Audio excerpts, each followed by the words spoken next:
So hello everyone and welcome to this video. आज की video में हम करने वाले complete revision of chapter first of class 12 physics, that is electric field and charges. ये हमारा यूनिट फर्स्ट इलेक्ट्रोस्टैटिक का चैप्टर फर्स्ट आ जाता है, जो कि काफ़ी इंपॉर्टेंट चैप्टर आता है क्योंकि बोर्ड एग्जामिनेशन में इससे डेरिवेशन, न्यूमेरिकल्स और जो डेफिनेशन वाले क्वेश्चंस है वो इससे एग्जाम में इस चैप्टर से पक्का पूछे जाते हैं। काफ़ी मतलब इंपॉर्टेंट ये हमारा चैप्टर आता है। साथ साथ यूटी यूजी एग्जामिनेशन के लिए भी चैप्टर काफ़ी इंपॉर्टेंट हो जाता है क्योंकि डिफरेंट टाइप्स ऑफ एमसीक्यूज इस चैप्टर से आते हैं। काफ़ी अच्छा खासा वेटेज इसका बोर्ड एग्जामिनेशन और जो यूटी एग्जामिनेशन है दोनों में रहता है। इस वीडियो में इस चैप्टर के सभी टॉपिक्स को बिल्कुल अच्छे से हम रिवाइज करने वाले हैं और हम रिवाइज करेंगे कुछ इस तरीके से, जस्ट लाइक आपका जो पूरा जो कंसेप्ट्स वाइज है, हम मतलब जो सारे कंसेप्ट्स हैं उनको रिवाइज करेंगे। साथ साथ जो आपका फॉर्मूला शीट है वो भी मैं आपको प्रोवाइड करूंगा ताकि इस चैप्टर के जो सभी टाइप के न्यूमेरिकल्स हैं वो आपसे अच्छे से हो जाएं और जो पूरा सिलेबस है मींस जो पूरे सभी टॉपिक्स हैं इस चैप्टर के हम इस एक सिंगल वीडियो में बिल्कुल अच्छे से रिवाइज करने वाले हैं। ये एक सिंगल वीडियो देखने के बाद आपके जो क्लास 12 के जो बोर्ड एग्जामिनेशन है उसका जो पूरा सिलेबस है वो आपका बिल्कुल अच्छे से कवर हो जाएगा, आपको सारी चीजें पता चल जाएंगी। साथ साथ जो आपका जो सीयूटी यूजी का जो एग्जामिनेशन है उसके लिए आपका क्या हो जाएगा, बेस तैयार हो जाएगा। फिर आपको जो एमसीक्यू क्वेश्चन है सिर्फ उनकी प्रैक्टिस करनी होगी। वो क्वेश्चन की प्रैक्टिस करने के बाद आप क्या कर सकते हो, सीयूटी यूजी के जो सभी क्वेश्चन है उनको भी इजिली अटेम्प्ट कर सकते हो। बाकी बोर्ड एग्जामिनेशन के सभी क्वेश्चन तो आप ये वीडियो देखने के बाद कवर कर ही लोगे। चलो शुरू करते हैं। देखो यहाँ पर जो हमारा सबसे पहला जो टॉपिक आ जाता है वो आपका आ जाता है इलेक्ट्रोस्टैटिक। देखो मतलब हमारी जो यूनिट आती है वो इलेक्ट्रोस्टैटिक आती है। तो सबसे पहले आप मीनिंग समझो इलेक्ट्रोस्टैटिक का मीनिंग क्या होता है। देखो इलेक्ट्रोस्टैटिक का मतलब क्या होता है, देखो कोई भी जो बॉडी होती है उसकी एक प्रॉपर्टी होती है, उसमें एक प्रॉपर्टी होती है जिसको हम बोलते हैं चार्ज। मींस कोई भी एक मास बॉडी है उसके अंदर क्या होगा, चार्ज होगा, आइदर वो पॉजिटिव हो या फिर वो नेगेटिव हो। तो अगर वो बॉडी रेस्ट में है, वो बॉडी क्या है, वो बॉडी रेस्ट में है, कोई भी बॉडी हो सकती है आपकी मास बॉडी, उसके अंदर क्या है, चार्ज है और वो बॉडी क्या है, रेस्ट में है। तो उसकी स्टडी करना मींस उस बॉडी को स्टडी करना उसको हम क्या बोलते हैं, इलेक्ट्रोस्टैटिक बोलते हैं। Means branch of physics in which we study about the charge which are at rest position. Means किसी बॉडी में जो चार्ज है अगर वो रेस्ट पोजीशन में है तो उसको हम क्या बोलते हैं, इलेक्ट्रोस्टैटिक बोलते हैं। और आप एक चीज का यहां पर बहुत ज्यादा ध्यान रखना कि जो अगर चार्ज है वो क्या है, किस चीज में, रेस्ट में है। तो अगर कोई चार्ज है, कोई बॉडी है जिसमें जो चार्ज है वो अगर बॉडी रेस्ट में है तो वो क्या प्रोड्यूस करेगा, वो सिर्फ इलेक्ट्रिक फील्ड को प्रोड्यूस करेगा। ऐसे यहां पर हमारी जो दूसरी चीज आ जाती है वो आपका आ जाता है इलेक्ट्रोडायनेमिक्स। देखो डायनेमिक्स का मतलब क्या होता है, मोशन। जब भी आपकी बॉडी या फिर आप बोल सकते हो जो चार्ज है वो मोशन में होगा उसकी स्टडी को आप क्या बोलते हो, उसकी स्टडी को हम बोलते हैं इलेक्ट्रोडायनेमिक्स। देखो इलेक्ट्रो का मतलब हो गया बेसिकली आपका चार्ज और डायनेमिक्स का मतलब हो गया मोशन। जब भी आपका चार्ज क्या होगा, मोशन में होगा, उसकी स्टडी को हम बोलते हैं इलेक्ट्रोडायनेमिक्स। अब आप यहां पर एक चीज बहुत ध्यान से समझो, जो भी आपका चार्ज है अगर वो मोशन में है तो वो दो टाइप का मोशन कर सकता है। या तो ऐसा हो सकता है जो उसका एक्सीलरेशन है वो कांस्टेंट है, मींस उसकी लगातार जो वेलोसिटी है वो सेम वेलोसिटी है, उसका एक्सीलरेशन कुछ भी ना तो बढ़ रहा है या ना तो घट रहा है, वो इस तरीके का मोशन कर सकता है। तो इस टाइम पर मींस इस केस में वो क्या करेगा, इलेक्ट्रिक फील्ड और जो मैग्नेटिक फील्ड है दोनों को प्रोड्यूस करेगा। आपको ध्यान रखना है अगर चार्ज रेस्ट में है तो वो सिर्फ इलेक्ट्रिक फील्ड को प्रोड्यूस करेगा, और अगर चार्ज मोशन में है और उसका जो एक्सीलरेशन है वो जीरो है, मींस उसकी जो वेलोसिटी है वो कांस्टेंट है, तो वो क्या करेगा, इलेक्ट्रिक फील्ड और जो मैग्नेटिक फील्ड है दोनों को प्रोड्यूस करेगा। अब यहां पर जो थर्ड केस आ जाता है कि जो आपका चार्ज है वो मोशन में है बट वो क्या है, वो एक एक्सीलरेटेड मोशन में, उसका जो एक्सीलरेशन है वो जीरो नहीं है, तो वहां पर वो इलेक्ट्रिक फील्ड भी, मैग्नेटिक फील्ड भी, साथ साथ इलेक्ट्रोमैग्नेटिक वेव, ये तीन चीजों को क्या करेगा, प्रोड्यूस करेगा। इन तीन चीजों का आपको बहुत ज्यादा ध्यान रखना है। वैसे तो क्लास 12 में इलेक्ट्रोमैग्नेटिक वेव पर एक स्पेसिफिक चैप्टर भी आता है, तो ये बहुत ज्यादा इंपॉर्टेंट चीज हो जाती है। ये आपका जाता है रिलेटेड टू मतलब बेसिक कंसेप्ट जो इलेक्ट्रोस्टैटिक्स और इलेक्ट्रोडायनेमिक्स आपका क्या होता है। चलो जी अब हम बात करते हैं रिलेटेड टू चार्ज। देखो चार्ज क्या होता है, चार्ज बेसिकली एक सिंपल एक प्रॉपर्टी होती है, means it is a property associated with the matter. ये मैटर से क्या होती है, एसोसिएटेड होती है, which produce experience of electrical and magnetic effect. Means किसी भी मास बॉडी में क्या होती है, एक इनबिल्ट प्रॉपर्टी होती है जिसकी हेल्प से वो क्या करता है, एक इलेक्ट्रिकल या फिर एक मैग्नेटिक इफेक्ट को प्रोड्यूस करता है। उस प्रॉपर्टी को हम बोलते हैं चार्ज, जिसका जो सिंबल होता है वो स्मॉल क्यू होता है। इस सिंबल को भी आप ध्यान रखना, फिजिक्स में जितने भी सिंबल आते हैं, जैसे इलेक्ट्रिक फील्ड का आपका ई आया, मैग्नेटिक फील्ड का आपका बी आया और इलेक्ट्रोमैग्नेटिक वेव को EMW लिखा हुआ, था। तो इन सिंबल्स को भी आपको बहुत अच्छे से ध्यान रखना होगा। कुछ इस तरीके से आपका चार्ज होता है, मींस करंट जो होता है वो बेसिकली चार्ज ही होता है। अब हम बात करते हैं प्रॉपर्टीज ऑफ चार्ज। तो जो प्रॉपर्टीज ऑफ चार्ज है ये भी आपको बहुत अच्छे से ध्यान रखनी है, क्योंकि एग्जामिनेशन में एमसीक्यू टाइप क्वेश्चन में आपसे पुटअप कर ली जाती है। तो जो चार्ज होता है वो एडिटिव इन नेचर होता, मींस जो चार्ज है वो प्लस भी हो सकते हैं और आपस में जैसे मैथमेटिकली हम प्लस माइनस करते हैं ना, +2 - 2 = 0 हो जाता है और +3 - 2 आपका क्या हो जाएगा, प्लस का 1 हो जाएगा। तो इसी तरीके से जो चार्ज होता है वो भी प्लस माइनस होता है। जैसे +2 प्लस का -3 = क्या आ जाएगा, -1 क्यूब, मींस चार्ज प्लस और माइनस हो सकता है।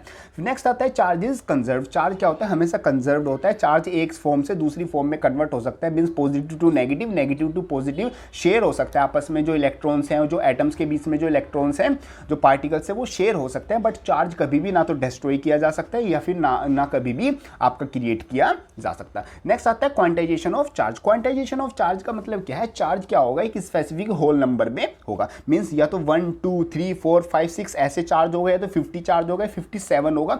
ऐसे नहीं होगा कि जो आपका चार्ज है वो कितना है, कि आपका चार्ज 5.7 आता है, ऐसा नहीं होगा। या तो 5 होगा या फिर 7 होगा या फिर मतलब कि 2 होगा, मतलब कि होल नंबर में आपका चार्ज होगा। जैसे आपका आ जाता है Q = Ne, N मतलब आ जाता है नंबर ऑफ इलेक्ट्रॉन्स और E मतलब हमारा इलेक्ट्रॉन्स और Q मतलब हमारा चार्ज, मींस वो क्या होगा, एक क्वांटाइज्ड फॉर्म में होगा। नेक्स्ट आ जाता है charges invariant. Charges invariant, charges invariant का मतलब क्या है कि जो चार्ज है वो फिक्स वैल्यू होती है, चाहे कोई बॉडी रेस्ट में हो चाहे कोई बॉडी मोशन में हो। जो अगर उस पर किसी बॉडी पर, जैसे हमारी स्पेसिफिकली मैं एग्जांपल लेके चलता हूँ, जैसे हमारे पास एक बॉडी है, ठीक है, उसका 1 kg मास है, ठीक है। अगर ये बॉडी अभी रेस्ट में है तो उसके ऊपर क्यू चार्ज है। अगर ये बॉडी मोशन करने लग जाएगी तो उसके ऊपर जो चार्ज रहेगा वो तब भी क्या रहेगा, क्यू ही रहेगा, मीन्स जो चार्ज है वो रेस्ट में भी इतना ही रहता है और चार्ज मोशन में भी इतना रहता है। ये प्रॉपर्टी आती है चार्जेस इनवेरिएंट, वो वेरी नहीं करता। नेक्स्ट और जो लास्ट प्रॉपर्टी आ जाती है वो आपकी आ जाती है charge always associated with mass. Means अगर किसी बॉडी में मास है तो उसके साथ तभी वहां पर क्या होगा, चार्ज एसोसिएटेड होगा। अगर कोई बॉडी मास लेस है तो उसमें आपका क्या होगा, चार्ज नहीं होगा। तो ये चीज का आपको ध्यान रखना है। चलो आगे चलते हैं। आगे आपका जो टॉपिक आता है वो आपका आ जाता है चार्जिंग। चार्जिंग का बेसिकली मतलब होता है जब आप क्या कराते हो, फ्लो कराते हो इलेक्ट्रॉन्स का, मींस जो आपके जो चार्ज पार्टिकल्स हो गए, जैसे बेसिकली इलेक्ट्रॉन्स ही फ्लो करते हैं, तो वो एक मीडियम से, मतलब एक मटेरियल से दूसरे मटेरियल में आप ट्रांसफर करते हो, तो उसी को हम क्या बोलते हैं, चार्जिंग बोलते हैं, ट्रांसफर्स ऑफ इलेक्ट्रॉन। ये हम बेसिकली 3 तरीके से कर सकते हैं। सबसे पहला जो हमारा मेथड आ जाता है वो आपका आ जाता है फ्रिक्शन। फ्रिक्शन का मतलब क्या होता है, आप 2 चीजों को लेकर उनको क्या करना कर दो, रब करना स्टार्ट कर दो, तो वहां पर क्या हो जाता है, एक बॉडी से दूसरी बॉडी में क्या हो जाता है, चार्ज ट्रांसफर हो जाता है। जैसे एग्जांपल के लिए यहां पर हमारे पास आ जाता है, हमारे पास अनचार्ज एक क्लॉथ था और हमने क्या लिया, एक प्लास्टिक की रोड ली और उन दोनों को रब करना स्टार्ट कर दिया। तो उन दोनों में जो भी स्पेसिफिक चार्ज स्टोर्ड होता है, जैसे जो क्लॉथ है उसमें नेगेटिवली चार्ज हो जाएगा और जो हमारे पास रोड थी वो क्या हो जाएगी, पॉजिटिवली चार्ज हो जाएगी। तो इस तरीके से फ्रिक्शन की हेल्प से हम क्या कर सकते हैं, चार्ज को प्रोड्यूस कर सकते हैं। चलो, और यहाँ पर मतलब डेफिनेशन है, मैंने सब कुछ डेफिनेशन भी लिख रखी है, फॉर्मूलाज है तो फॉर्मूलाज लिख रखे हैं, सब कुछ मैंने साथ साथ लिख रखा है। ये नोट्स मतलब सबसे बेस्ट नोट्स हैं for the revision of physics. ये नोट्स मतलब आपको वैसे डिस्क्रिप्शन में लिंक मिल जाएगा, वहां से आप डाउनलोड कर सकते हो या फिर मेरे को आप इंस्टाग्राम पर मैसेज कर सकते हो। सभी चीज़ों का जो पीडीएफ का लिंक है वो मैं आपको यहाँ पर प्रोवाइड करा दूंगा। नेक्स्ट जो आपका वे आता है चार्जिंग का वो आपका आ जाता है कंडक्शन। कंडक्शन से आप किस तरीके से कर सकते हो, तो कंडक्शन में क्या होता है, आपके पास एक न्यूट्रल आपके पास बॉडी होती है, उसके पास आप क्या लेके आते हो, एक चार्ज बॉडी लेके आते हो। तो जो चार्ज बॉडी है उसको न्यूट्रल बॉडी से आप टच करते हो, टच करने से जो आपका चार्ज है वो क्या कर जाता है, एक बॉडी से दूसरी बॉडी में फ्लो कर जाता है। तो आपका जो न्यूट्रल बॉडी थी वो भी क्या हो जाती है, चार्ज हो जाती है। इस चीज में आपको ध्यान रखना हो, जो सेम चार्ज है वही क्या करेगा, फ्लो करेगा। अगर चार्ज मेरे जो रोड थी, फॉर एग्जांपल अगर मेरे पास जो रोड है वो नेगेटिव होती तो जो स्फीयर है ये भी नेगेटिव होता, और जैसे मेरे पास जो रोड है ये मेरे पास क्या है, पॉजिटिव है, तो इसी वजह से जो मेरा जो चार्ज बेसिकली जो न्यूट्रल जो स्फीयर था वो भी क्या होगा, वो सेम चार्ज में क्या होगा, चार्ज हो जाएगा। ये आ जाता है बाय कंडक्शन। कंडक्शन का मतलब हो गया टच करने से, एक चार्ज बॉडी को दूसरी अनचार्ज बॉडी से टच करने से वो क्या हो जाएगी, चार्ज हो जाएगी। नेक्स्ट जो मेथड, लास्ट मेथड आता है वो आपका आ जाता है इंडक्शन। इंडक्शन में क्या होता है, आप क्या करते हो, 2 बॉडी को बस पास में लेके आते हो, उनको टच नहीं करते हो। सेम जैसे कंडक्शन में किया वही होता है, बस कंडक्शन में हम क्या करते हैं, टच करते हैं, इसमें हम टच नहीं करते। जैसे यहाँ पर आ जाता है redistribution of charge in any object due to the presence of charge body near it, मतलब उसके पास लेके चले गए। जैसे एग्जाम्पल से आप यहाँ पर समझो, आपके सबसे पहले दो बॉडी आ जाती है ए एंड बी, आपके पास दो बॉडी आ जाती है ए एंड बी। आपने क्या किया, ए बॉडी के पास आप क्या लेके आए, एक पॉजिटिव रोड लेके आ गए। तो यहाँ पर जो ए जो स्फेयर था उसमें जो भी जैसे आपकी जो रोड थी वो पॉजिटिवली चार्ज थी, तो जो ए का जो सारा नेगेटिव चार्ज है वो किस तरफ क्या हो जाएगा, इसकी तरफ अट्रैक्ट हो जाएगा, मींस रोड की तरफ अट्रैक्ट हो जाएगा। अब यहाँ पर इस तरफ सारा नेगेटिव चार्ज हो गया तो ऑटोमेटिकली इस तरफ जो पॉजिटिव चार्ज पार्टिकल्स हैं वो कंसंट्रेटेड हो जाएंगे, क्योंकि यहाँ पर क्या हो जाएगा, पोलराइजेशन हो जाएगा। अब यहाँ पर क्या हुआ, ये नेगेटिव चार्ज इस तरफ अट्रैक्ट हो गया और पॉजिटिव चार्ज आपका क्या हो गया, दूसरी तरफ शिफ्ट हो गया। अब आपके जो ये रोड है इसको क्या कर दोगे, रिमूव कर दोगे। रिमूव करने के बाद ये जो पूरा स्फेयर है ये नेगेटिवली चार्ज हो जाएगा और जो ये पूरा स्फेयर है ये क्या हो जाएगा, पॉजिटिवली चार्ज हो जाएगा। ये आपका आ जाता है चार्जिंग बाय कंडक्शन। मींस आपने क्या किया, एक चार्ज बॉडी को पास लाकर बिना टच करे आपने क्या कर दिया, दो अदर बॉडीज थी उनको क्या कर दिया, चार्ज कर दिया। और यहाँ पर चार्जिंग कितनी होगी, मतलब कि जो चार्ज है वो कितना प्रोड्यूस किया जाएगा, वो क्यू डैश प्रोड्यूस किया जाता है, जिसकी जो वैल्यू होती है क्यू इंटू 1 माइनस का 1/k होता है। और k बेसिकली मतलब होता है जो आपका डाइलेक्ट्रिक कांस्टेंट होता है, मतलब जो मेटल्स के लिए क्या होगा, इनफाइनाइट होता है, और नॉन मेटल्स के लिए क्या होता है, जीरो होता है। तो अगर आप मेटल्स को लेके आओगे तो जो आपका जो चार्ज है वो आपका टोटल फुली फ्लो क्या हो जाएगा, फ्लो हो जाएगा। नॉन मेटल्स में थोड़ा जो चार्ज है वो कम फ्लो होता है। ये आपका आ गया चार्जिंग बाय कंडक्शन। नेक्स्ट जो टॉपिक आता है जो कि बेसिकली हम घर में और मतलब कि काफ़ी जगह पर भी रियल लाइफ में भी यूज़ करते हैं, जो कि आपका आ जाता है अर्थिंग। अर्थिंग का मतलब क्या होता है, जो आपके इलेक्ट्रॉन्स है वो अर्थ में फ्लो कराना, मीन्स अर्थ से इलेक्ट्रॉन निकालना या फिर अर्थ को इलेक्ट्रॉन देना, उसको हम बेसिकली बोलते हैं earthing. Means when positively charge object is connected to the earth then the electron start following. मतलब कि अर्थ के पास देखो इलेक्ट्रॉन भी बहुत ज़्यादा है और क्या है, उसके पास पॉजिटिव पार्टिकल्स भी बहुत ज़्यादा हैं। तो यहाँ पर मतलब कि जब भी हम अर्थ में कुछ फ्लो कराते हो तो उसको हम क्या बोलते हैं, अर्थिंग बोलते हैं। जस्ट लाइक दिस मीन्स हमारे पास जो भी एक्स्ट्रा चार्ज होता है वो हम कहाँ फ्लो करा देते हैं, वो हम अर्थ में फ्लो करा देते हैं, ताकि मतलब करंट ना लगे या फिर जो पूरा एटमोसफेयर है वो सेफ रहे, मतलब जो पूरा सिस्टम है वो सेफ रहे, इसलिए हम क्या करा देते हैं, उसको अर्थ में फ्लो करा देते हैं। इसको बेसिकली हम बोलते हैं अर्थिंग। अब यहाँ से जो सबसे इंपॉर्टेंट टॉपिक है वो आपका आ जाता है, जहाँ से एग्जामिनेशन में पक्का 100% आपका एग्जामिनेशन में क्वेश्चन आता है, तो उसको इंपॉर्टेंट मार्क कर लेना। मतलब एग्जामिनेशन में क्या आएगा, यहाँ से पक्का आपका क्वेश्चन आएगा, ठीक है। सबसे पहले क्वेश्चन तो यही आता है, व्हाट इज कूलम लॉ। देखो कूलम लॉ आपने अपनी क्लास 9th में आपने पढ़ा था, आपने ग्रेविटेशन लॉ, तो सेम जैसे ग्रेविटेशन लॉ आता था उसी के जैसा आपका आ जाता है कूलम्स लॉ। तो इसका मतलब होता है the magnitude of the force of repulsion, means आप उसको बहुत सिंपल से समझो। अगर आपके पास दो ऑब्जेक्ट आते हैं, ठीक है, आपके पास ये दो ऑब्जेक्ट हैं, ये दो चार्ज पार्टिकल है, इनके बीच में क्या है, कुछ r डिस्टेंस आता है। तो ये जैसे चार्ज हो गया Q1 और ये चार्ज हो गया Q2, जैसे सेम चार्जेस है तो रेपेल करेंगे और अगर अपोजिट चार्ज है तो एक दूसरे को अट्रैक्ट करेंगे। तो हम मान लेते हैं दोनों सेम चार्जेस आ जाते हैं। तो ये दोनों सेम चार्ज हैं, इन दोनों के बीच में क्या लगेगी, एक फोर्स लगेगी, मीन्स ये क्या करेंगे, एक दूसरे को क्या करेंगे, रेपेल करेंगे। अब ये जिस फोर्स से रेपेल करेंगे वो हमेशा क्या होगी, वो डायरेक्टली प्रोपोर्शनल होगी इन दोनों के चार्ज के जो इनकी जो क्वांटिटी है, जो मैग्नीट्यूड है उनके प्रोडक्ट के इक्वल, और जो इन दोनों चार्जेस के बीच का डिस्टेंस है उसके इन्वर्सली, उसके स्क्वायर के इन्वर्सली प्रोपोर्शनल होगी। ये आपका क्या आ जाता है, यही बेसिकली होता है Coulomb's law. Means the magnitude of the force of repulsion between any two point charges at rest is directly proportional to the product of their masses. Sorry masses यहाँ पर लिखा हुआ है, मासेस नहीं आएगा, यहाँ पर चार्जेस आएगा, ठीक है। इसको मतलब कि अभी हम सही कर देता हूँ मैं, यहाँ पर आपका क्या आएगा, यहाँ पर आपका चार्जेस आएगा। ये सेम जैसे ग्रेविटेशन वाली दिमाग में आ रही होगी ना, वही लिख दी होगी, वैसे सेम वही होती है। यहाँ पर आपका आ जाएगा चार्जेस, ठीक है।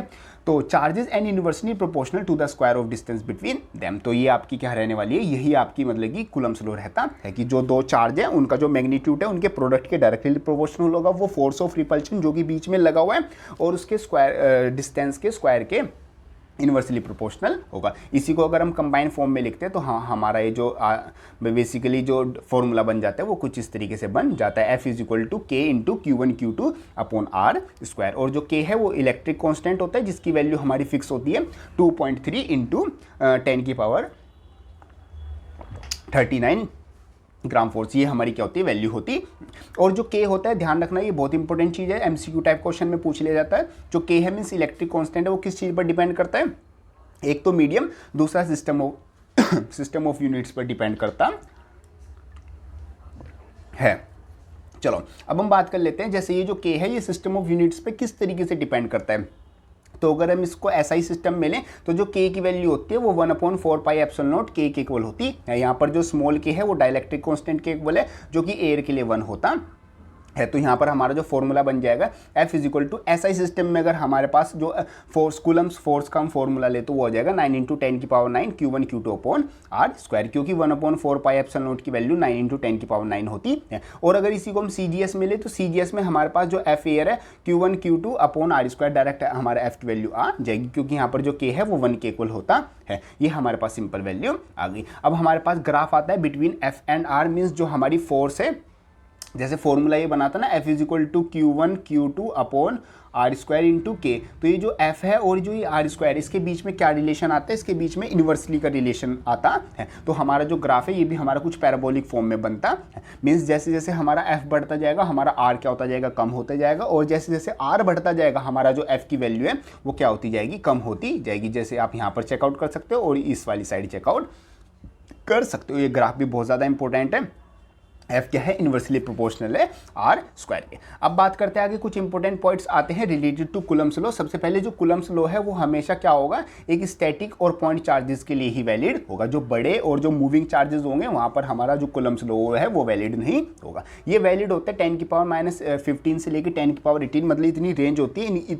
अगर दो चार्जेस के बीच में इतना डिस्टेंस है तभी जो कूलम्स लॉ है वो वैलिड होगा। जो फोर्स है वो इंडिपेंडेंट होती है अदर चार्जेस से, मतलब अगर हमारे पास दो चार्ज हैं, इनके बीच में कुछ फोर्स लग रही है, तो अगर इसके पास में कोई थर्ड चार्ज मतलब कि रखा हुआ है, तो वो जो फोर्स इन दोनों के बीच में लग रही होगी वो इस तीसरे चार्ज से कुछ भी इन्फ्लुएंस नहीं होगी। नेक्स्ट और लास्ट जो एक पॉइंट आ जाता है वो आ जाता है the area and the volume of the charge will be zero. मतलब जो चार्ज है वो पॉइंट चार्ज है, बहुत छोटा चार्ज है, ना तो उसका कुछ एरिया कंसिडर किया जाता है ना ही उसका कुछ वॉल्यूम कंसिडर किया जाता है। नेक्स्ट एक चीज आती है जिसको हम बोलते हैं परमिटिविटी। परमिटिविटी का मतलब क्या होता है, ये बेसिकली मेजरमेंट होती है किस चीज का, कि हमारा जो मीडियम है उसमें कितनी स्ट्रांगली इन्फ्लुएंस किया है इलेक्ट्रिक फील्ड को, stabilised in it. Means it is basically the measurement that how strongly a medium is influenced when the electric field is stabilised in it. जैसे फॉर एग्जांपल ये क्या हो गया, मेरा क्या हो गया, एक मीडियम हो गया, ठीक है। इस मीडियम में मेरे पास ये क्या रखा हुआ है, एक चार्ज रखा हुआ है। तो इस चार्ज के आसपास का मतलब जो एरिया है वो उसने कितना इन्फ्लुएंस किया होगा। अगर इस चार्ज के पास में दूसरा चार्ज लेके आऊंगा तो उसको कितना स्ट्रांगली अट्रैक्ट कर लेगा या कितना स्ट्रांगली रेपेल कर देगा। ये जो उसकी पावर होती है, इस पावर ऑफ अट्रैक्शन और पावर ऑफ रिपल्शन किसी भी एरिया में, इसी को हम क्या बोलते हैं, इसी को हम परमिटिविटी बोलते हैं। नेक्स्ट आपकी एक डेफिनेशन आती है जो कि बहुत इंपॉर्टेंट है, 1 कूलम। देखो 1 कूलम की डेफिनेशन बनाना बहुत आसान है। जैसे आपके पास क्या होता था, आपके पास फोर्स किसके इक्वल होता था, F is equal to Q1 Q2 upon R square, और यहाँ पर मतलब कि 1/4 पाई एप्सिलॉन नॉट, ये तो हमारा आता था। तो ये तो कांस्टेंट हो गया, इसको तो अभी आप मतलब कि साइड में रखो। यहाँ पर F, अगर मैं ये Q1 है इसको भी 1 कर दूँ, ये Q2 है इसको भी 1 कर दूँ, और जो मेरे पास R है उसको भी 1 कर दूँ, तो यहाँ पर मेरा F किसके इक्वल आ जाएगा, F मेरा डायरेक्ट आ जाएगा 1/4 पाई एप्सिलॉन नॉट के इक्वल आ जाएगा। तो यही डेफिनेशन बन जाएगी। It is defined as the charge which repels equal and similar charge. मतलब कि जो आपकी जो एक बेसिकली चार्ज है वो जो फोर्स है वो दो चार्जेस के बीच में लग रही है, जो दोनों चार्ज की जो वैल्यू है वो बिल्कुल सेम है, मतलब उनका चार्ज भी सेम है और उनकी जो मैग्नीट्यूड है वो भी सेम है विद अ फोर्स। जो उनकी फोर्स है उन दोनों के बीच में फोर्स कितनी लग रही है, 9 इंटू 10 की पावर 9 लग रही है। वो क्यों लग रही है, क्योंकि यहाँ पर जो 1/4 पाई एप्सिलॉन नॉट की वैल्यू अभी हमने चेकआउट की थी, ये रहा 1/4 पाई एप्सिलॉन नॉट, पीछे यहाँ पर आया था ना, जस्ट अ सेकेंड, ये आया था यहाँ पर, हाँ देखो 1/4 पाई एप्सिलॉन नॉट की वैल्यू कितनी थी, 9 इंटू 10 की पावर 9। तो ये F किसके इक्वल आया था, 1/4 पाई एप्सिलॉन नॉट। तो अगर कोई दो चार्ज है, उनके दो चार्ज बिल्कुल सिमिलर चार्ज है, उनके बीच में कितनी फोर्स लगेगी, 9 इंटू 10 की पावर 9 हमारे पास फोर्स लगेगी। और मेरे पास ये आपका आ जाता है 1 कूलम की डेफिनेशन आती है। और यहाँ पर एक मतलब कि क्या आ जाता है, बेसिकली एक फॉर्मूला आ जाता है छोटा सा, जो कि आता है 1 जो कूलम होता है वो 3 इंटू 10 की पावर 9 स्टैट कूलम के इक्वल होता है। ये बेसिकली एक यूनिट कन्वर्जन आता है, इसको आपको याद रखना है। चलो नेक्स्ट आता है vector form of Coulomb law. Vector form of Coulomb law, इसका एक पूरा प्रॉपर डेरिवेशन है जो कि मैंने डेरिवेशन सीरीज में करा रखा है, वो आप वहाँ से चेकआउट कर सकते हो। यहाँ पर हम डायरेक्ट फॉर्मूलेज और जो रिवीजन है वो कर रहे हैं, तो आप इसको याद रख सकते हो। F21 is equal to F minus का 1 2 मीन्स अगर जो फोर्स है वो चार्ज फर्स्ट सेकंड पर कितनी लगा रहा है, उसकी अपोजिट ही जो चार्ज सेकंड है वो फर्स्ट पर लगाएगा। नेक्स्ट आता है डाइलेक्ट्रिक कांस्टेंट, या फिर बोल सकते हो उसको रिलेटिव परमिटिविटी, और इसका जो सिंबल होता है वो ER होता है, या फिर हम K से भी इसको क्या करते हैं, डिफाइन करते हैं।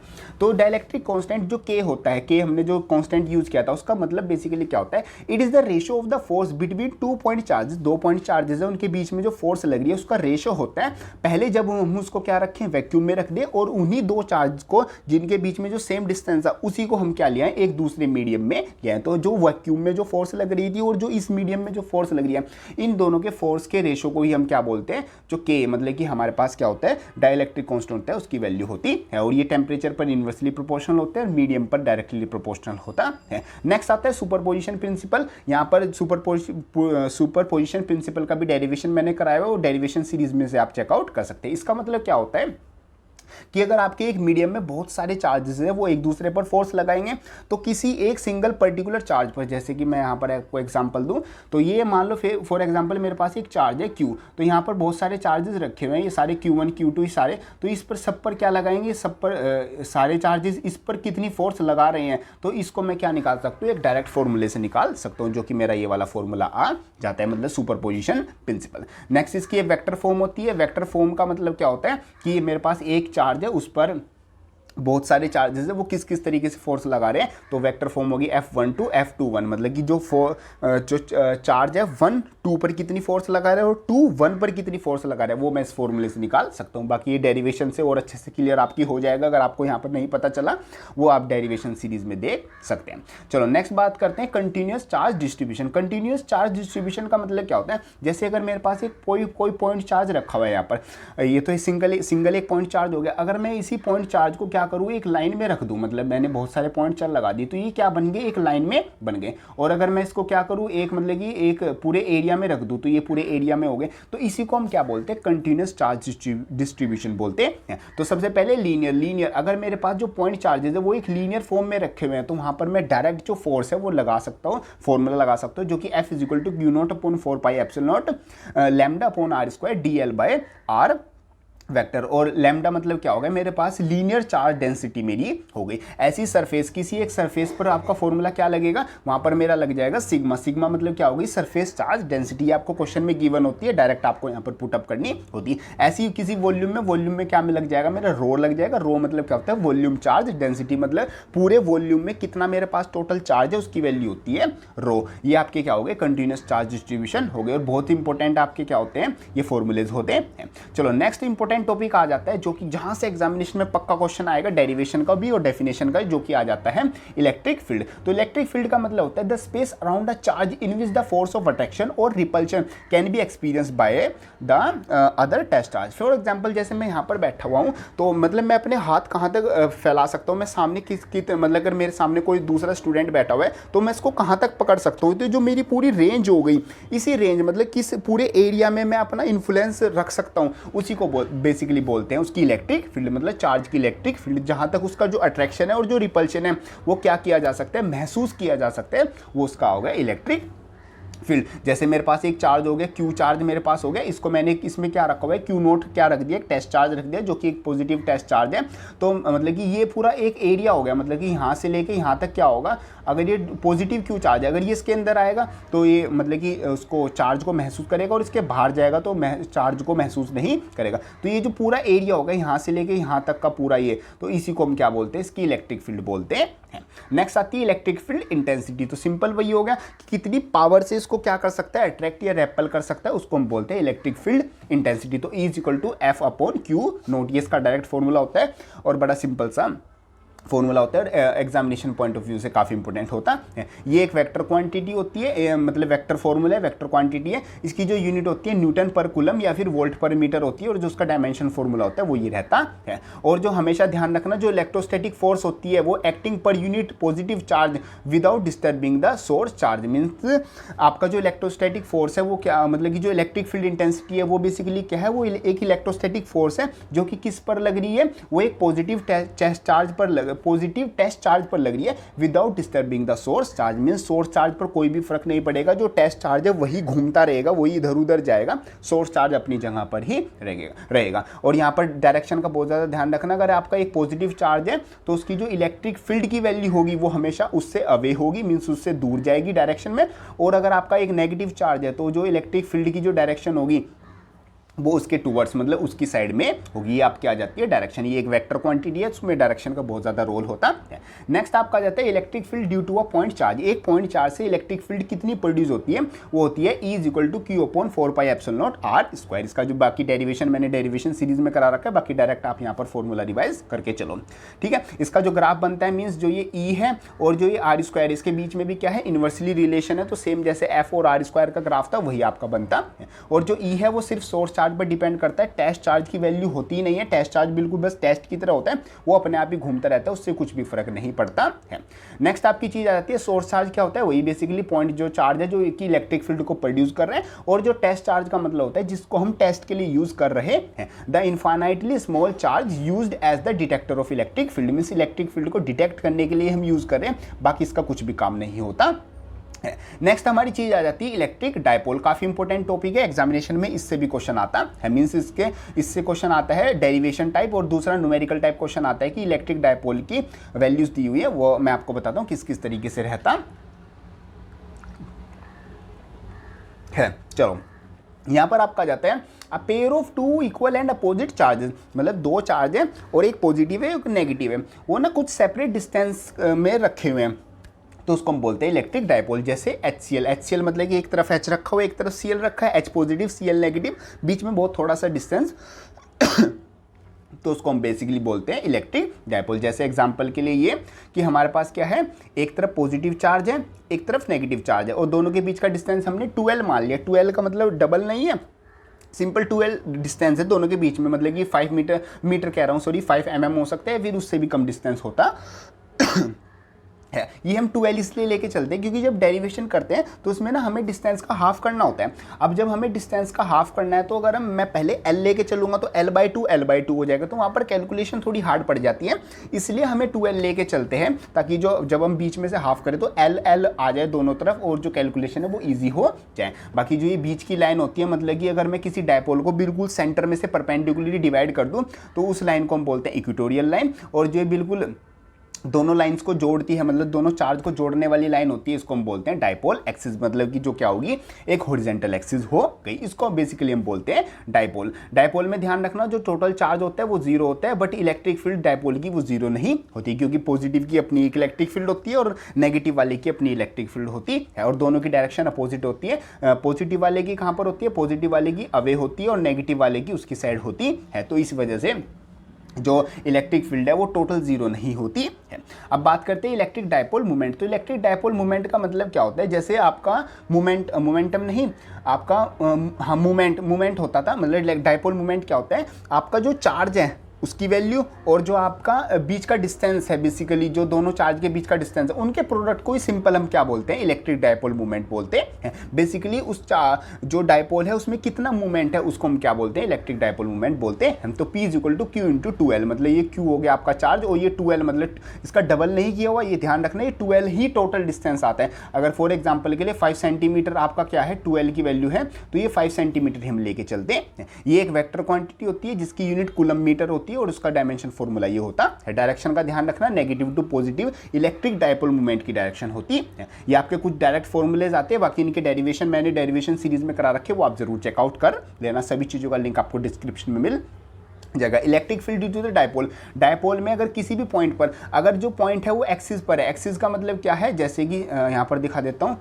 एक्सिस का मतलब होता है इसी पॉइंट, मतलब यहाँ किसी इन पॉइंट पर जो मैंने ब्लैक डॉट रही है, इन पॉइंट पर अगर मैं क्या निकालना चाहूँ, इलेक्ट्रिक फील्ड निकालना चाहूँ ड्यू टू द डायपोल, तो उसका फॉर्मूला हो गया E is equal to 2P upon 4πε0r3। P मतलब हमारे पास डायपोल मूवमेंट। और मैं अगर इक्वेटोरियल पोजीशन का मतलब होता है ये मेरे पास क्या हो गया, इलेक्ट्रिक डायपोल हो गया, इस पॉइंट पर मतलब कि परपेंडिकुलर पॉइंट्स पर क्या निकालना चाहूँ, इलेक्ट्रिक फील्ड की वैल्यू निकालना चाहूँ, तो P अपॉन 4πε0r3 मेरा फॉर्मूला हो गया। तो आप ध्यान रखना जो एक्सियल है, जो इक्वेटोरियल क्या होता है, डबल होता है एक्सियल से, मतलब इक्वेटोरियल पॉइंट पर क्या होगी, जो आपकी वैल्यू है वो कम होगी और एक्सियल पर क्या होगी, मेरी क्या होगी, ज़्यादा होगी किसकी, इलेक्ट्रिक फील्ड की। यहाँ पर कुछ फॉर्मूलेज आ जाते हैं, जैसे F is equal to Q E, ये तो सेम वही फॉर्मूला है जैसे आपका क्या आता था, E is equal to Q by F आता था, मतलब electric field is equal to Q by F, वही सिंपल है, उसको कन्वर्ट करके लिखा हुआ है। बाकी एक फॉर्मूला आता है P is equal to torque upon E sine theta. Torque मतलब यहाँ पर आपका क्या हो गया, जब भी आप किसी इलेक्ट्रिक डायपोल को इलेक्ट्रिक फील्ड में रखते हो तो उस पर क्या लगता है, एक टॉर्क लगता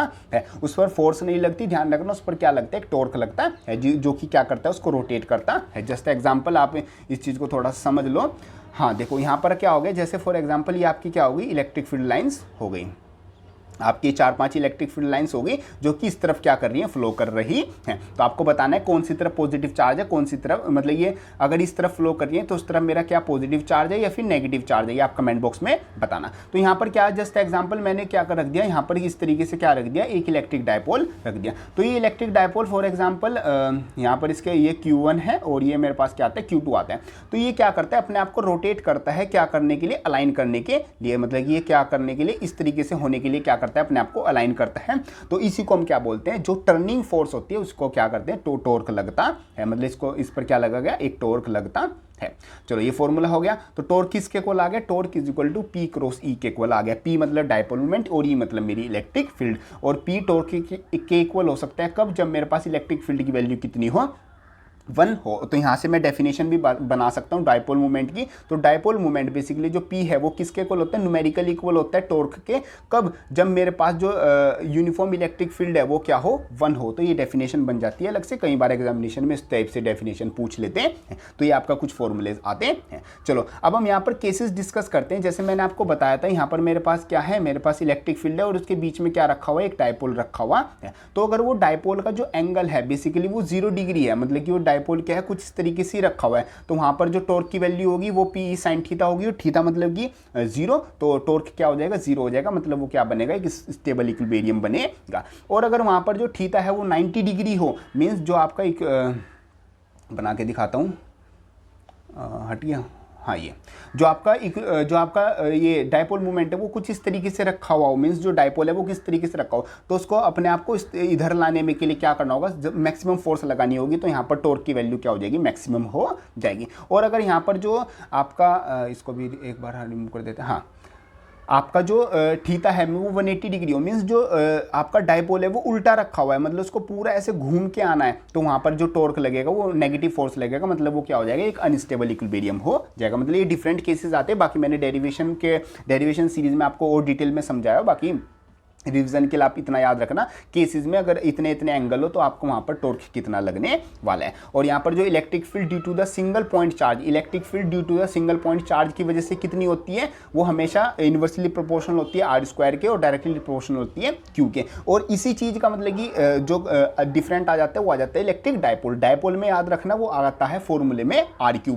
जो E है मतलब इलेक्ट्रिक फील्ड है वो R² के प्रोपोर्शनल होती है इन्वर्सली, और जो इलेक्ट्रिक डायपोल है वहाँ पर इन्वर्सली प्रोपोर्शनल होता है इलेक्ट्रिक फील्ड R³ के। डायपोल में क्यूब आएगा और आपका ध्यान रखना, और सिंगल पॉइंट चार्ज में आपका क्या आएगा, स्क्वायर आएगा। ये फॉर्मूलेज में बहुत चीज़ें, मतलब कि बहुत ज़्यादा काम की चीज़ें आती हैं। यहाँ पर अगर आप फॉर्मूला गलत कर देते हो तो आपका पूरा न्यूमेरिकल गलत हो जाता है। नेक्स्ट आपकी आती है इलेक्ट्रिक फील्ड लाइंस। तो इलेक्ट्रिक फील्ड लाइंस आपकी क्या होगी, बेसिकली जैसे लॉन्गिट्यूड्स लैटिट्यूड्स होती है ना, इमेजिनरी लाइंस हैं, तो ऐसी सेम ये भी क्या होती है, इमेजिनरी लाइंस होती है। मतलब ये क्या होगी, पिक्टोरियल रिप्रेजेंटेशन होगी। ये जस्ट एग्जाम्पल क्या हो गया, आप मतलब कि हमने क्या रखा हुआ है, एक मतलब कि सोर्स चार्ज रखा हुआ है, तो उसके पास ना हमने टेस्ट चार्ज रख दिया, तो टेस्ट चार्ज कुछ मतलब पाथ को फॉलो करेगा, तो जो पाथ वो फॉलो करेगा उसी को हम बोलते हैं इलेक्ट्रिक फील्ड लाइंस। मतलब imaginary path followed by the test charge when it is left free to move in the electric field। जब भी वो इलेक्ट्रिक फील्ड में फ्रीली अपने आप मर्जी से जो भी पाथ को फॉलो करेगा उसी को हम बेसिकली बोलते हैं electric field lines.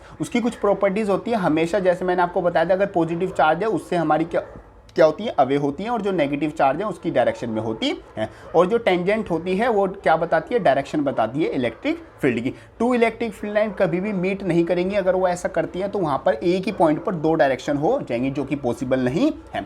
Electric field क्या करती है, क्लोजर कर्व नहीं बनाती, मतलब पॉजिटिव से निकलती है नेगेटिव में जाती है। ऐसा नहीं होता कि पॉजिटिव से निकली फिर नेगेटिव से निकल के पॉजिटिव में चलेगी, बल्कि जो आपका मैग्नेटिक फील्ड लाइंस होती हैं वो आपका क्लोज कर्व बनाती है। जैसे इससे क्या बोलते हैं नॉर्थ से निकली और साउथ में चली गई और फिर अंदर ही अंदर साउथ से क्या जाती है नॉर्थ की तरफ जाती है। ऐसी नॉर्थ से निकली साउथ में गई और साउथ से क्या चली गई इस नॉर्थ में चली गई, वो एक क्लोज कर्व बन गया। बट यहाँ पर इसमें electric field lines close curve नहीं बनाती हैं। और एक और चीज़ का ध्यान रखना, जैसे जितना पास पास एरिया होगा वहाँ पर इलेक्ट्रिक फील्ड की वैल्यू क्या होगी ज़्यादा होगी, और अगर इलेक्ट्रिक फील्ड लाइंस क्या है दूर दूर हैं तो वहाँ पर इलेक्ट्रिक फील्ड की वैल्यू भी क्या होगी कम होगी। Electric field never enter into the conductor, electric field कभी भी कंडक्टर के अंदर नहीं होती। और जो नंबर ऑफ लाइन्स है वो मैग्नीट्यूड ऑफ चार्ज के इक्वल होती है, मतलब जितनी ज़्यादा नंबर ऑफ लाइन्स होंगी उतना ही ज़्यादा वहाँ पर चार्ज होगा। अगर कहीं कहीं पर 5 लाइन है और कहीं पर 10 लाइन्स हैं तो जहाँ पर 10 लाइन्स है वहाँ पर जो चार्ज है वो भी ज़्यादा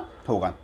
electric field lines start perpendicular on the surface of the conductor, means अगर मेरे पास कोई ऐसे कंडक्टर आता है तो यहाँ पर जो इलेक्ट्रिक फील्ड लाइंस है अगर ये पॉजिटिव है तो उससे अवे जाएंगी, तो वो उससे परपेंडिकुलरली मतलब परपेंडिकुलरली क्या होंगी स्टार्ट होंगी। तो ये चीज़ का आपको ध्यान रखना है।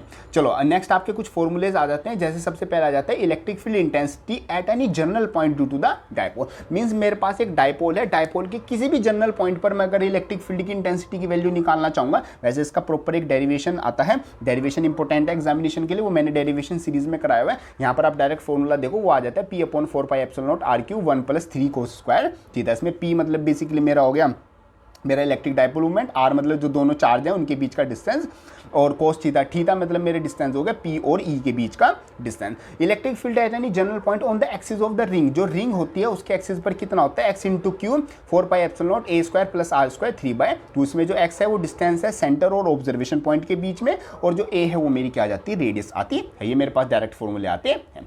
चलो नेक्स्ट हमारा जो इंपॉर्टेंट टॉपिक आ जाता है वो आपका आ जाता है इलेक्ट्रिक फ्लक्स। इलेक्ट्रिक फ्लक्स की जो डेफिनेशन आएंगे आगे चल के, जो गोस थ्योरम आएगी वो इंपॉर्टेंट होती है। देखो फ्लक्स का मतलब क्या होता है, फ्लक्स का बेसिकली मतलब होता है कुछ भी फ्लो करना, तो रेट ऑफ फ्लो को हम क्या बोलते हैं फ्लक्स बोलते हैं। और यहाँ पर इलेक्ट्रिक आगे तो क्या हो गया, इलेक्ट्रिक फील्ड लाइंस का जो रेट ऑफ फ्लो होता है उसको हम बेसिकली बोलते हैं इलेक्ट्रिक फ्लक्स, जिसको हम क्या करते हैं फाई से डिनोट करते हैं।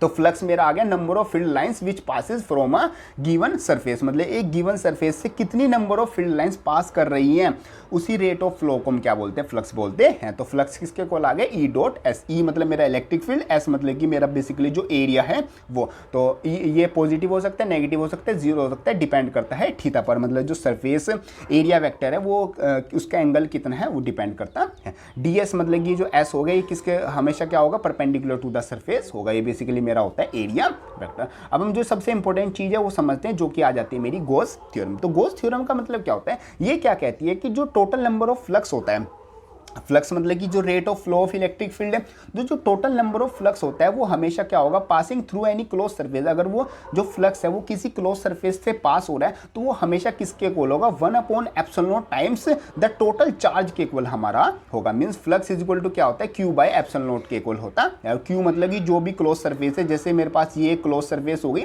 इसके अंदर जितना भी मेरे पास चार्ज है उसका 1/ε0 टाइम्स अगर मैं कर दूं तो मेरे पास क्या आ जाएगी फ्लक्स की वैल्यू आ जाएगी। और फ्लक्स की वैल्यू क्या बताती है मेरे को rate of flow of electric field. तो इस तरीके से ये गॉसियन सरफेस हो गई, ये मेरे पास +Q चार्ज होगा और यहाँ पर मेरा ऑब्जर्वेशन पॉइंट P है, इन दोनों के बीच का डिस्टेंस R, इलेक्ट्रिक फील्ड की डायरेक्शन भी इस तरफ होगी away from the positive charge. और ये देखो मैंने बताया ना इसके जो एरिया वेक्टर होता है वो हमेशा क्या होता है परपेंडिकुलर होता है, मतलब ये क्या हो गया DS इस तरीके से होता है। चलो इसकी एप्लीकेशन ज़्यादा इंपॉर्टेंट है, एप्लीकेशन समझते हैं। तो एप्लीकेशन में जो सबसे पहली आ जाती है वो आपका आ जाता है electric field due to the मतलब कि डिफरेंट पॉइंट चार्ज हो गया, डायपोल मूवमेंट हो गया, इनकी वजह से जो इलेक्ट्रिक फील्ड की वैल्यू है गॉस थ्योरम से आप किस तरीके से निकाल सकते हो। तो अगर आपके पास एक लॉन्ग स्ट्रेट वायर है तो उसकी वजह से जो इलेक्ट्रिक फील्ड की वैल्यू होती है वो होती है E = Q/2πRL/ε0, या फिर आप लिख सकते हो E = λ/2πε0R। लैम्डा मतलब कि जो आपका लीनियर चार्ज डेंसिटी होती है वो। तो लॉन्ग स्ट्रेट वायर से आपकी इलेक्ट्रिक फील्ड की वैल्यू ये होती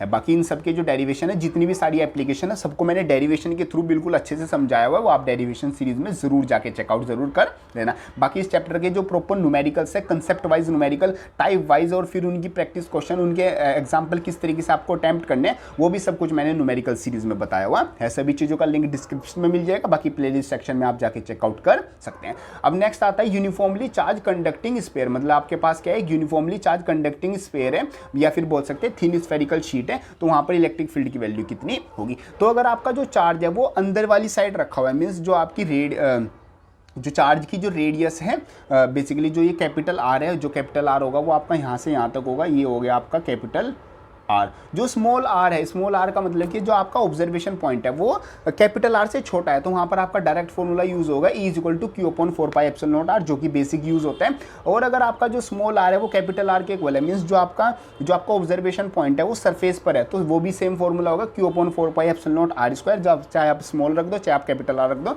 मेन जो फॉर्मूला आता है वो आपका आ जाता है जब आपका जो कैपिटल आर है वो क्या हो जाए, वो बड़ा हो जाए in comparison to small R, तो वहाँ पर इलेक्ट्रिक फील्ड की वैल्यू क्या हो जाएगी, 0 हो जाएगी। मीन्स अगर आपका जो स्मॉल आर है वो यहाँ पर हो, फॉर एग्जांपल रुको ये वाला हटा के, हाँ जो आपका स्मॉल आर है वो यहाँ पर है सेंटर पॉइंट से, तो स्मॉल आर क्या हो गया, कैपिटल आर से छोटा हो गया, तो वहाँ पर जो ई की वैल्यू हो जाएगी वो 0 हो जाएगी। क्यों? क्योंकि इनसाइड द कंडक्टर आपका क्या होगी, कुछ भी इलेक्ट्रिक फील्ड नहीं होती है। बाकी इसका जो ग्राफ बनता है वो कुछ इस तरीके से बनता है कि आपका जो इनसाइड में क्या होगी, इलेक्ट्रिक फील्ड 0 होगी, और जैसे ही आप सरफेस से दूर जाओगे आपकी जो इलेक्ट्रिक फील्ड की वैल्यू है वो आर से क्या होगी, वो इन्वर्सली प्रोपोर्शनल होगी, और जैसे ही आप मतलब कि नेगेटिव साइड जाओगे, मतलब वही दूर जाओगे, तो इलेक्ट्रिक फील्ड की वैल्यू क्या होगी, आर की क्या होगी, इन्वर्सली प्रोपोर्शनल होगी। जैसे आप यहाँ पर देख सकते हो ई क्या है, R² के इन्वर्सली प्रोपोर्शनल आता है in both the cases. Next हम बात करते हैं, नेक्स्ट हम चलते हैं नॉन कंडक्टिंग सॉलिड स्फीयर। अगर आपका जो स्फीयर है वो नॉन कंडक्टिंग हो, मतलब कि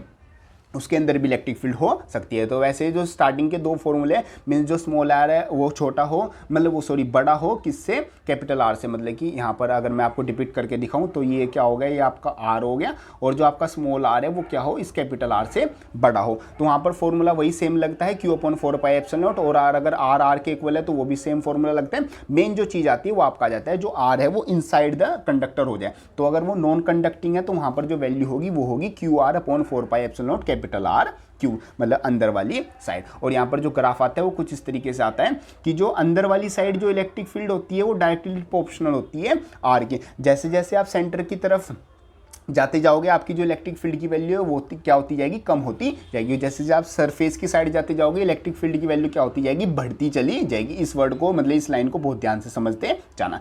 और जैसे आप सरफेस से बाहर निकल जाओगे तो आपके जो इलेक्ट्रिक फील्ड है वो क्या हो जाएगी, आर के इन्वर्सली प्रोपोर्शनल हो जाएगी। मतलब जैसे जैसे आप दूर जाते जाओगे आपकी जो इलेक्ट्रिक फील्ड की वैल्यू है वो कम होती जाएगी। बाकी इसके डेरिवेशन में मैंने डिटेल में समझाया, वो आप जो वहाँ से चेकआउट कर सकते हैं। नेक्स्ट आपका आता है infinite plane sheet of charge. मतलब अगर नॉन कंडक्टिंग है तो डायरेक्ट फॉर्मूला लगेगा sigma upon 2 epsilon naught. Sigma क्या होगी, सरफेस चार्ज डेंसिटी होगी। नेक्स्ट आपका आ जाता है, इसका जो एप्लीकेशन आती है वो आती है infinite parallel sheet of same charge. मतलब आपके पास दो प्लेन क्या है, शीट ऑफ चार्ज है इनफाइनाइट, उनके बीच में आपको इलेक्ट्रिक फील्ड निकालनी है। इसकी चार्ज डेंसिटी है सिग्मा 1, इसकी चार्ज डेंसिटी सिग्मा 2। मेरे पास 3 पॉइंट है, फर्स्ट सेकंड और ये मेरे पास थर्ड पॉइंट आता है।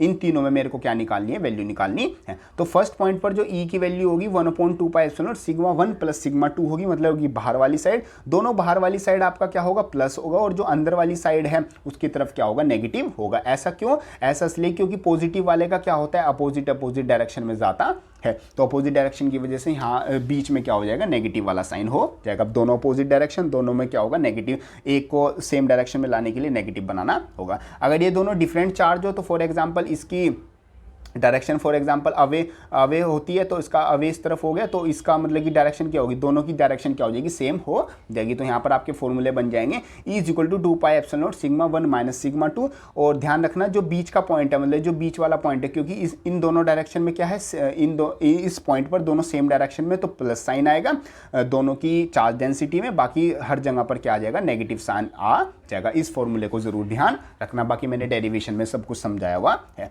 ऐसे ही आपका आ जाता है just outside the charge conductor. Charge conductor के आपका क्या होगा, E = sigma upon epsilon not. ये आपका डायरेक्ट फॉर्मूला आता है। इस तरीके से पूरे चैप्टर का मतलब जो सारे टॉपिक्स है वो कवर हो जाते हैं। बाकी कुछ इंपॉर्टेंट पॉइंट्स आते हैं जो कि आपका मतलब जैसे just like exam CUT exam हो गए, या फिर जो थोड़े अपर लेवल के क्वेश्चन होते हैं उनको भी कवर कर लेंगे। जैसे जो सिग्मा होता है वो हमेशा इन्वर्सली प्रोपोर्शनल होता है 1r के। मतलब कि जैसे कि सिग्मा मतलब आपकी सरफेस चार्ज डेंसिटी, तो आपका जो स्फेयर है उसका जो रेडियस है उसके क्या होती है, इन्वर्सली प्रोपोर्शनल होती है। और जो ये फाई मतलब जो इलेक्ट्रिक फ्लक्स होता है वो इंडिपेंडेंट होता है shape and size of the charge की कुछ भी शेप हो कुछ भी साइज हो, फ्लक्स डिपेंड नहीं करेगा। Flux due to the dipole is zero, dipole की वजह से फ्लक्स की वैल्यू जीरो होती है क्योंकि वहां पर जो टोटल चार्ज होता है उसकी वैल्यू जीरो होती है, क्योंकि प्लस क्यू माइनस क्यू क्या हो जाता है, जीरो हो जाता है। Where is equal to zero, मतलब ये क्वेश्चन एग्जामिनेशन में पक्का पुटअप किया जाता है कि आपको क्या दे दिया, एक डायपोल दे दिया तो आपको बताना है उसमें न्यूट्रल पॉइंट कहां पर होगा, मतलब इलेक्ट्रिक फील्ड की वैल्यू क्या होगी, जीरो कहां पर होगी।